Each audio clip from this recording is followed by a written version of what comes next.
When a patient goes from being at home with their list of medications to having something happen, such as let's say a heart attack or a procedure or a knee replacement, whatever it may be, and then they get admitted into the hospital. And in the hospital, almost always those medications get changed because the hospital has a different list of medications they keep in the hospital than what may be happening on the outside of the hospital.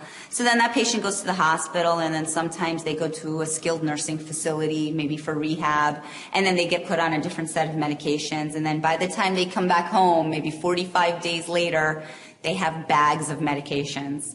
And how does someone reconcile that? And it's challenging. You now have 6 medications for blood pressure, all that may or may not work the same way, medications for cholesterol, medications for pain, and the programs that we're now putting in place is a pharmacist or a nurse working together with the patient and their provider and really doing medication reconciliation and looking at all the medications they started with, all the medications they're leaving with, and ensuring that those patients are on the right set of medications when they go home.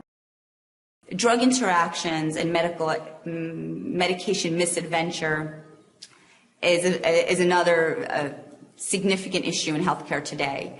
So as much as we can reduce medication error, and that includes drug interactions, drug side effects, inappropriate dosing, we're going to be able to keep our patients out of the hospital and healthy and reduce the burden to society and to our caregivers by keeping them at home and healthy.